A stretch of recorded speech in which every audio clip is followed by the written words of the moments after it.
November 18, 1978. A U.S. congressman lies dead on a jungle airstrip. Hours later, 918 bodies, over 300 of them children, are found in a remote compound, laced with cyanide. The state calls it mass suicide. The evidence screams mass murder. Welcome back to the Stateless Standard. In parts 1 and 2, we trace Jim Jones from CIA asset to jungle experimenter and the trap that claimed Leo Ryan. Now in this final installment, we peel back the cover-up, the forensics that don't add up, the escape that might have been, and why the powerful still bury the truth to this day.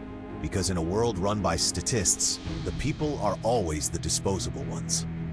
As Ryan's plane burned on the tarmac, Jonestown descended into its final white night.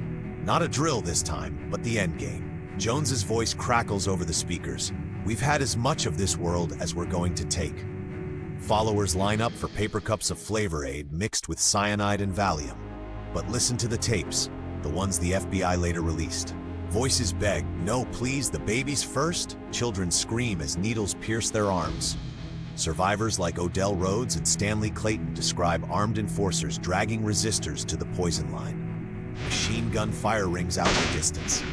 Curious inconsistency. The official story says voluntary suicide. Yet witnesses saw bodies piled in unnatural poses, face down, arms around each other, no signs of the violent convulsions cyanide causes. Even more damning, Guyana's chief pathologist, Dr. Leslie Mutu, examined over 100 bodies on site. His verdict? Over 80% showed injection marks in the back, between the shoulder blades. Places you can't reach yourself. The people weren't choosing death. They were herded to it by the very system that lured them there with promises of equality. Let's dig into the forensics, the part the statists hope you never question.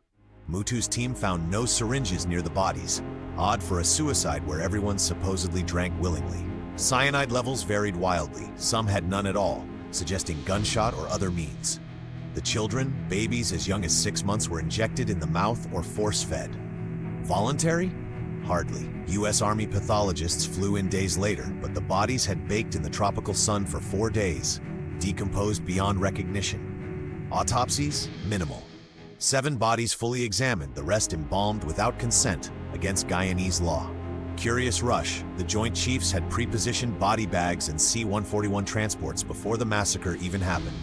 How did they know the exact number? And the cyanide? Enough for 1,000 deaths, but sourced from where? Temple records show massive stockpiles of drugs, Valium, Thorazine, but the barrels vanished en route to the U.S. Embassy. From a libertarian view, this reeks of Austrian blowback. The state's social engineering experiments always end in coercion. With the productive, these poor souls seeking freedom from racism and poverty, reduced to disposable data points in the ruling class's quest for total control. The cover-up kicked in before the last body cooled.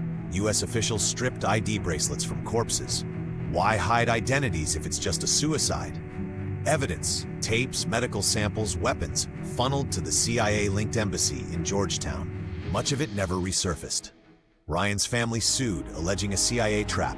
Witnesses died mysteriously, others recanted under pressure. The case was dismissed. Media complicity sealed it. Kool-Aid cult became the punchline, discrediting any leftist critique of the state as potential madness. Cynical genius. By framing Jonestown as voluntary fanaticism, the powerful shielded their MK Ultra extensions. Mind control for programmable assassins, ethnic bioweapons tested on black subjects, sickle cell research in the compound, mercenary ops for Angola.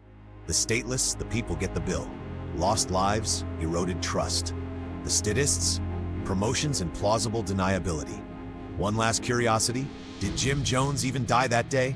His autopsy shows a gunshot to the left temple, but Jones was right-handed. No powder burns. Missing tattoos noted by survivors.